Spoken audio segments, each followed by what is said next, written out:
तुमच्या स्क्रीनवरती मी आता काही क्लिप्स प्ले करणार आहे. पहिली क्लिप आहे ती यूएसएच्या पोलिसांची. Loaded? Yeah.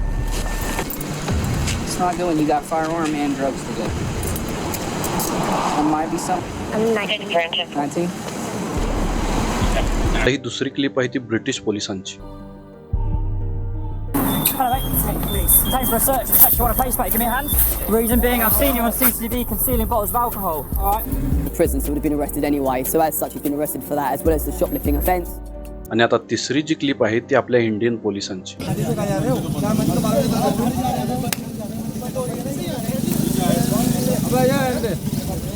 आता ह्या 3 क्लिप्स पाहिल्यानंतर तुम्हाला एक बेसिक डिफरन्स लक्षात येतो. वेस्टर्न कंट्रीजमध्ये पोलिसिंगचा कोर कॉन्सेप्ट आहे तो पब्लिक सर्व्हिस. त्यांना हे शिकवलं गेलेलं आहे की समोरची व्यक्ती जोपर्यंत क्रिमिनल ठरत नाही तोपर्यंत ती एक इक्वल सिटीजन आहे विथ राईट्स अँड डिग्निटी. पण आपल्याकडे नुसता पोलीस किंवा पोलिसांची गाडी जरी आपल्याकडे येताना आपल्याला दिसली तर आपली इतवर फाटते. त्या लोकांना त्यांच्या पोलिसांकडे बघून रिस्पेक्ट, प्राऊड फील होतो आणि आपल्याला आपल्या पोलिसांकडे बघून पहिला भीती वाटते. But the real question is की ज्या ब्रिटिशांनी आपली पोलीस सिस्टीम बनवली ते स्वतः आता मॉडर्न आणि सिव्हिलियन फ्रेंडली झाले. तर मग आपण आज 80 वर्षानंतर सुद्धा त्याच कॉलोनियल माइंडसेट मध्ये का अडकलेलो आहे? आता ह्या गोष्टीचं उत्तर मिळवण्यासाठी आपल्याला थोडं इतिहासामध्ये जावं लागेल. हे जाणून घेण्यासाठी की भारतीय पोलीसचा जन्म का झाला आणि कुठल्या सर्कमस्टान्सेस मध्ये आणि कुठल्या पर्पज साठी झाला. 1857चा जो उठाव झाला भारतामध्ये त्यावेळी भारतावरती राज्य होतं ब्रिटिश ईस्ट इंडिया कंपनीचं. ब्रिटिश एम्पायर हे ब्रिटिश ईस्ट इंडिया कंपनीद्वारे भारतावरती राज्य करत होतं इनडायरेक्टली. पण 1857च्या या उठावामध्ये ऑलमोस्ट भारत त्यांच्या हातातून निसटलेला होता आणि त्याच्यामुळे ब्रिटिश एम्पायरने ब्रिटिश ईस्ट इंडिया कंपनीला बाजूला सारलं आणि भारताची सर्व सूत्रे त्यांनी डायरेक्ट त्यांच्या हाती घेतली. आणि हाती घेतल्यानंतर त्यांच्या डोक्यात फक्त एकच विचार होता की असा उठाव भारतात परत कधी झाला नाही पाहिजे. आणि म्हणूनच त्यांनी पास केला पोलीस ऍक्ट ऑफ 1861. तर ह्या ऍक्टद्वारे त्यांनी जी पोलीस सिस्टीम भारतामध्ये इम्प्लिमेंट केली ती पॅरामिलिटरी कंट्रोल मॉडेल याच्यावरती आधारित होते, जे की रॉयल आयरिश कॉन्स्टेबलरी ह्या सिस्टीम वरून त्यांनी कॉपी केली. आणि ह्या नवीन सिस्टीमचा फक्त एकच उद्देश होता, भारतातल्या नागरिकांना सप्रेस करून ठेवणं आणि इंटेलिजन्स गॅदर करणं, की जेणेकरून 1857 सारखा उठाव पुन्हा एकदा भारतात जर होत असेल तर त्याची त्यांना भनक आधीच लागली पाहिजे. आणि इंग्रजांचा हा उद्देश भारतामध्ये पार पाडण्यासाठी पोलिसांचा जन्म झाला. परंतु सॅडली 1947 मध्ये जेव्हा आपल्याला स्वातंत्र्य मिळालं त्याच्यानंतर आपल्याकडे नवीन संविधान सुद्धा आलं,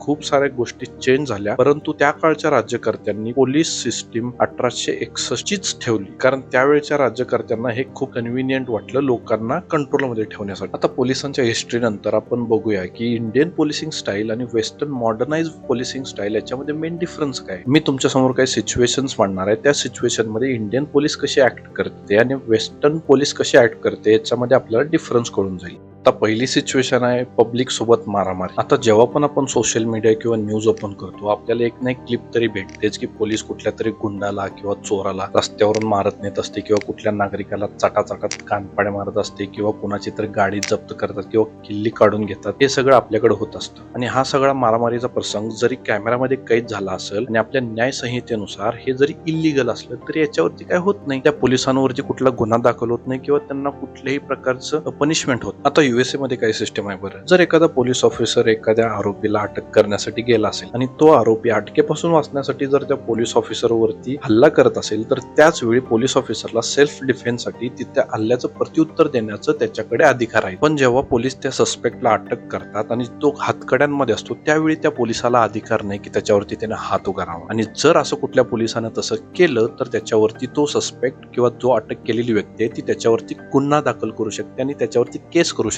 आणि या केसमध्ये तो जिंकू शकतो आणि पोलिसांकडून त्याला कोट्यावधी रुपयाचं मानहानीचे पैसे मिळू शकतात. A teenager attacked by an officer at the Warren jail is going on the offensive, taking the city to court for tens of millions of dollars. And Officer Matthew Rodriguez fired from Warren police. A new lawsuit says the city should pay, arguing the other officers seen in the video were not trying to stop the attack. आणि त्यांची न्यायव्यवस्था ह्या सगळ्या गोष्टीला एकदम seriously घेते, म्हणून त्या कंट्रीजमध्ये अशा पब्लिकला किंवा सस्पेक्टला मारहाण करण्याच्या ज्या घटना आहेत ते खूप कमी होतात. असं मी म्हणत नाही की तिथं होतच नाहीत, पण खूप कमी होतात. आता लाचखोरी, मला नाही वाटत की लाचखोरीवरती मला काही जास्त बोलायची गरज आहे. आपण सर्वांनी आयुष्यामध्ये एकदा तरी पोलिसांना लाच दिली असेल आणि आपल्या सगळ्यांना माहिती आहे की लाच देऊन पोलीस स्टेशनमध्ये किंवा पोलीस सिस्टीम मध्ये आपली कामं होतात. खूप मायनॉरिटी पर्सेंटेज आहे पोलिसांची की जे की खूप इमानदारीने त्यांची ड्युटी करतात. Majority of police department all over India हे सगळेजण करप्शन मध्ये हेविली इन्व्हॉल्ड आहे. मग ते त्यांच्या मर्जीने असतील किंवा त्यांच्या मर्जी विरुद्ध असतील. पोलीस करप्शन हा आपल्या देशातला एक खूप मोठा इश्यू आहे. आता USA मध्ये किंवा वेस्टर्न कंट्रीज मध्ये सुद्धा ते लोक ड्रायव्हर लायसन्स चेक करतात. तुम्ही सीट बेल्ट घातला नसशीला किंवा ट्रॅफिक रूल्स फॉलो करत नसशीला तर तिकडे पण तुम्हाला दंड होतो आणि त्यांच्याकडे पण ऑपॉर्च्युनिटी असतात की ते तुमच्याकडून लाच घेऊन तुम्हाला सोडून देतील. पण असं होत नाही तिकडे. याचं कारण काय आहे तुम्हाला माहितीये का? पहिली गोष्ट म्हणजे त्यांची सॅलरी एकदम चांगली असतात. जर तुम्ही पोलीस म्हणून लागला तर तुम्ही एक मिडल क्लासचं प्रॉपर जीवन तुम्ही जगू शकता एवढी तुमची सॅलरी US मध्ये पोलिसांना मिळते. आणि त्यांचे नियम आणि कायदे इतके कठोर आहेत की जर तुम्ही लाच घेताना सापडला तर तुमची नोकरी जागेवर जाते. सस्पेन्शन नाही होत, आपल्याकडे सस्पेन्शन होतात आणि ते सस्पेन्शन काही दिवसानंतर लोक विसरले की ते पोलिसाला परत तुम्ही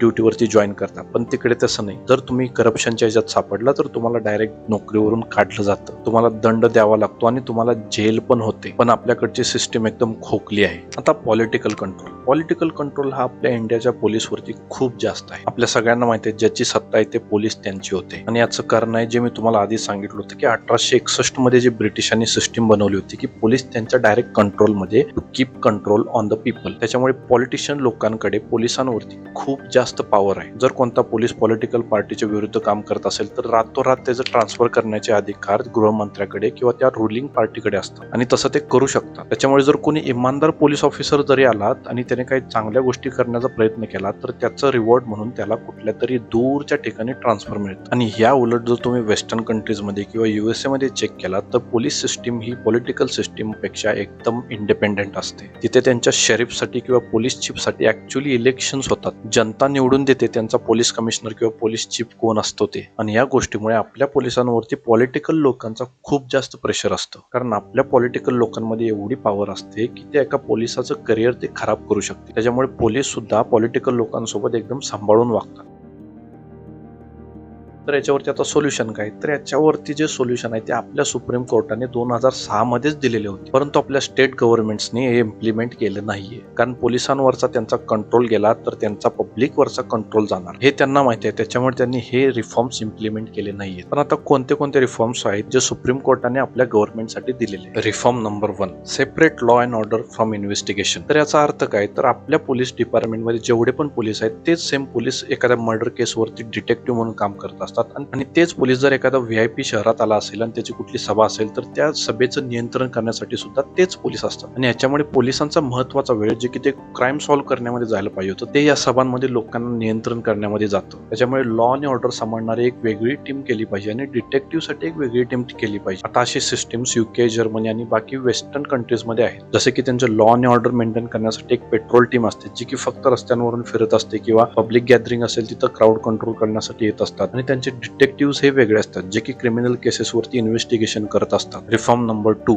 इंडिपेंडेंट पोलीस कंप्लेंट ऑथॉरिटी. आता समजा तुम्हाला एका पोलीस अधिकाऱ्याच्या विरोधात एक कंप्लेंट करायची आहे तर ती तुम्ही कुठे करणार? आत्ताच्या घडीला ती कंप्लेंट तुम्हाला त्याच पोलीस स्टेशन मध्ये करावी लागते. म्हणजे पोलिसांची चौकशी पोलीसच करणार. तर ह्या सिस्टम मध्ये फॉल्ट काय? तर समजा की मी एक पोलीस अधिकारी आहे आणि माझा एक मित्र सुद्धा आहे जो की पोलीस आहे आणि त्याच्या विरुद्ध एक कंप्लेंट आली आणि त्याची चौकशी करण्याची जबाबदारी मला दिलेली आहे. आता तुम्हीच मला सांगा, मी माझ्या मित्राला वाचवणार की मी त्याच्यावरती गुन्हा दाखल करणार? कॉन्फ्लिक्ट ऑफ इंटरेस्ट आलं नाही. त्याच्यामुळे याच्यासाठी एक सेपरेट सिस्टीमची गरज आहे ज्याच्यामध्ये रिटायर जजेस किंवा सिव्हिलियन्स असतील आणि ते या पोलिसांविरुद्धच्या कंप्लेंटवरती चौकशी करतील. त्याच्यामुळे इथे कॉन्फ्लिक्ट ऑफ इंटरेस्ट राहणार नाही आणि पोलिसांवरती सुद्धा दबाव येईल की बाबा आपल्यावरती पण कोणतरी आहे, आपल्या पण जॉबला धोका आहे. Reform number 3, fix tenures and merit posting. जसं की मी आधी सांगितलं होतं पॉलिटिकल लोकांची पोलिसांवरती पकड खूप मजबूत आहे. जर एका रुलिंग पार्टीच्या नेत्याला असं वाटलं की हा पोलीस ऑफिसर आपल्या विरोधात काम करतोय त्याच्यामुळे ते लोक त्याचा रातोरात ट्रान्सफर करू शकतात. हे रोखण्यासाठी जे टॉप लेवलचे पोस्ट आहेत पोलीस मधले DGP, SP त्यांचे एक फिक्स टेन्युअर असलं पाहिजे की जेणेकरून बदलीच्या भीतीने ते लोक दबावाखाली काम करणार नाहीत. Reform number 4, mandatory body cam. जसे की मी आधी सांगितलं की आपले पोलीस नागरिकांवरती हात उचलतात किंवा लाच घेतात. ह्या गोष्टी रोखण्यासाठी जसं USA मध्ये मॅन्डेटरी आहे की प्रत्येक पोलिसांनी त्यांच्या शरीरावरती बॉडी कॅम लावलाच पाहिजे आणि जेव्हा त्यांची ड्युटी चालू असेल तेव्हा पूर्ण ती शिफ्ट संपूपर्यंत